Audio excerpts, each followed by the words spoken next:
Okay, here we go. This is the second try on this. The first time didn't work so well because the sound was bad.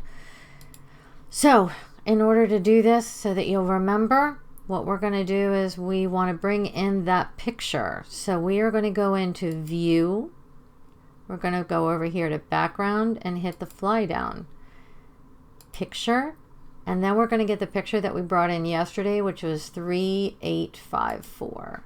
And I'm going to hit open. Nothing happens. There's nothing there because we have this little red dot.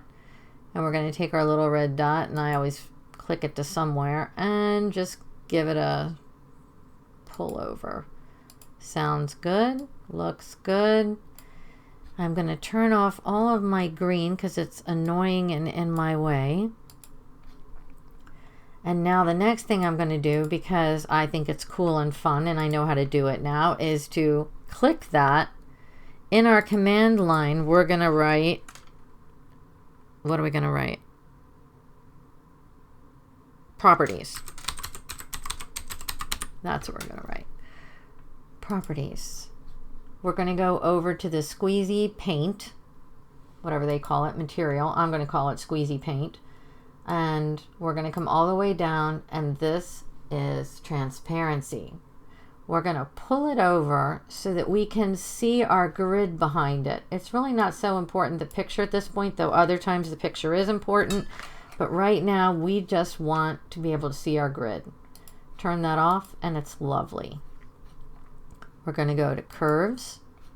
We're going to go into red. And I'm going to make an arc. Arc direction is my favorite.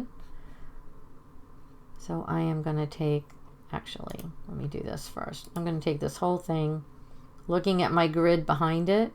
There's my heavy white line. I am going to take this and make it so that it's pretty straight on there. It's about here, maybe just a teeny touch more so we can be like everybody else that wants to be so perfect. Because I generally think it's not that important. Okay. Now I am going to lock gray because this should be on gray. I want that to be on gray. All right. I don't want to be able to touch it and move it around. All right. It won't click. Now I'm going, red is highlighted. Go back to my arc direction.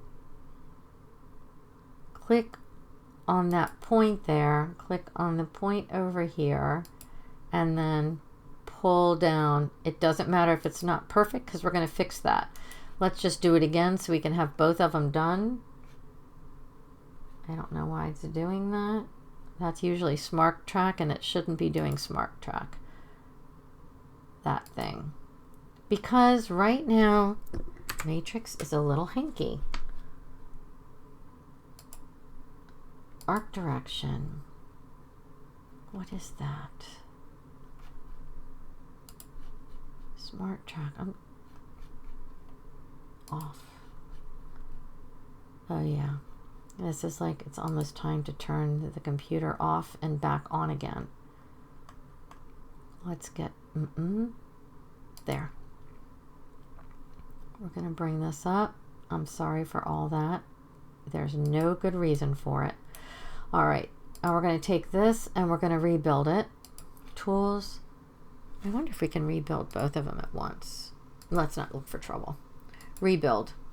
9 points and 3. And rebuild 9 points, degree 3. Okay. Now we're going to click this one. We're going to turn our points on. And we're just going to make it so that it's pretty close to what we want it to be. Because that'll make it better for when you are cutting out your seat if you want to do that in your model. This gives you a much better idea of what you're dealing with instead of whatever Stuller has in their basic. Okay, then we're going to do the bottom one because that one's also crazy important because that's where our problem is at the moment, that we couldn't get the stone to fit. So that goes down. This comes up. This comes down. this comes down. Okay, that's close. Escape, escape. Take both these lines and join them together. And now we really don't need the picture. So we're going to turn off gray. Boop, gone. We're going to turn the green back on to see our picture. And what we need, and I'm going to lock it.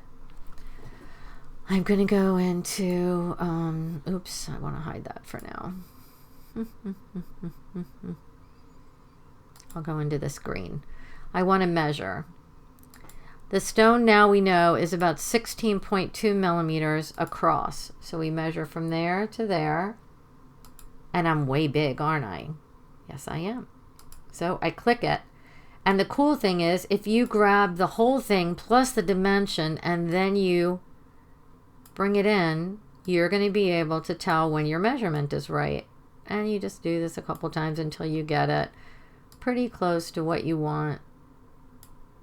One more time. Oops.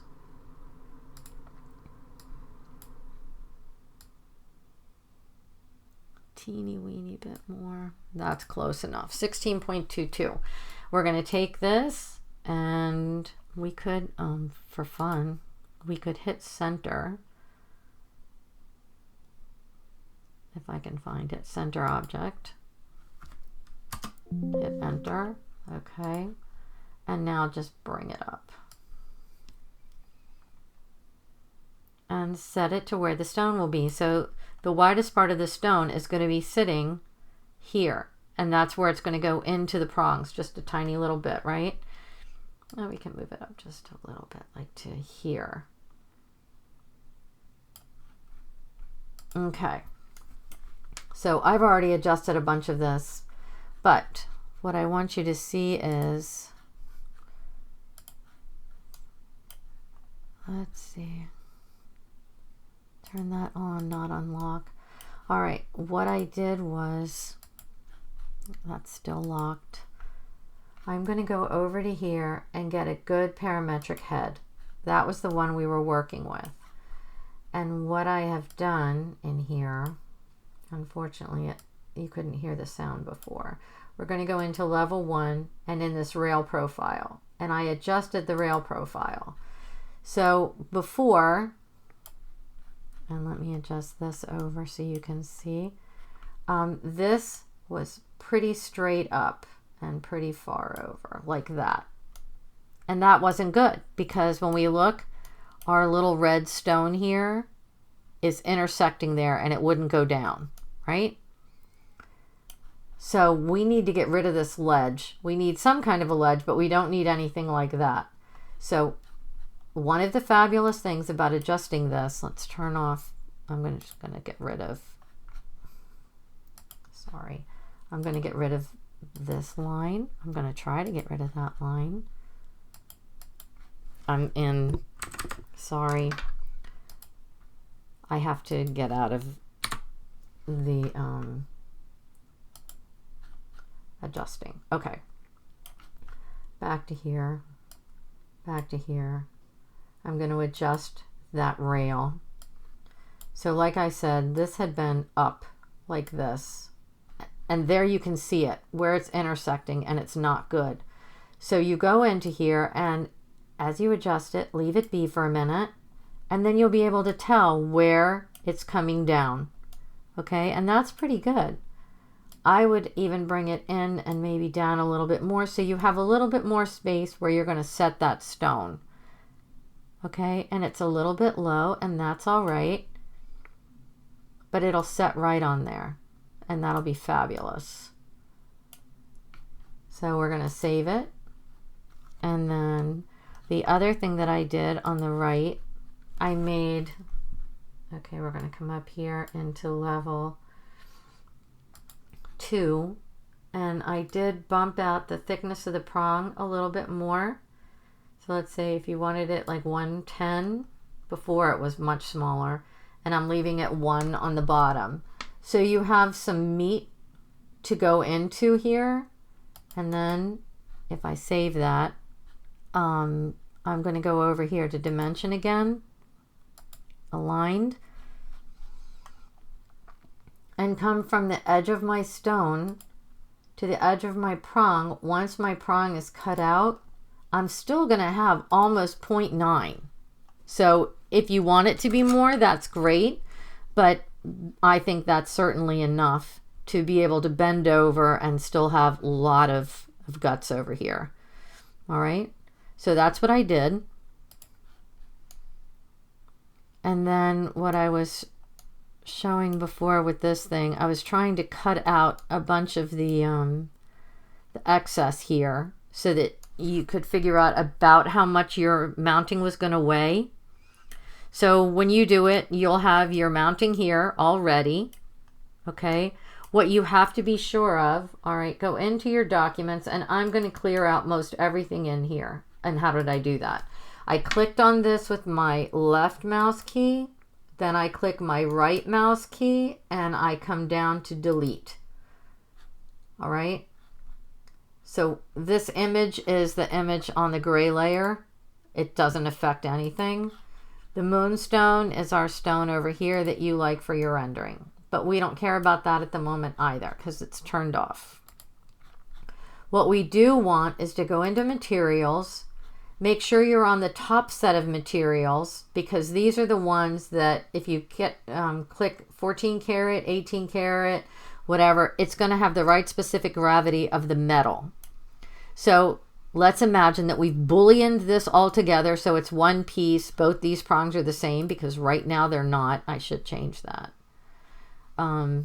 But just for you to know how to do this. All right, everything is there. It's green. I'm going to highlight green. I am going to left click on my, or no, I'm going to right click on my yellow and then apply to material. Okay, right click, and then it has the blowout window, apply material to object.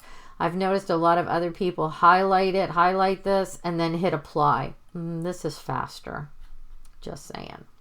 So with that done, this wasn't here a minute ago, so I'm going to expect that it's not there for you. So you want to look up the weight.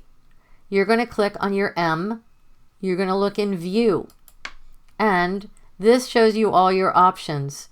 Gem report isn't clicked, and either is metal weights. A lot of times it's not. So I want you to left click on metal weights, and at that point it will pop up over here. Okay, so that's your last one, which is this one, but we're going to highlight our metal, or you can just highlight the metal by right clicking over here. You have your choice of penny weights or grams. I like penny weights because that's the way I buy it from Stellar. And then calculate. And there it is, 6.13 penny weights. Okay, if perchance somebody wants to know how much it is in grams, all you have to do, calculate and then switch it to grams, 9.54. And that's how I determine how much something weighs. It's an estimate. Then, yeah, because I'm casting my own, I click this and let's say that out loud. I do manufacturing. I click sprue. Then I click my ring, and then my sprue comes out. Okay, sometimes I adjust it. More times than not, I accept what it's given me, but I don't need this for growing, so I delete it. But this is a great sprue to make a tree and to put onto a tree.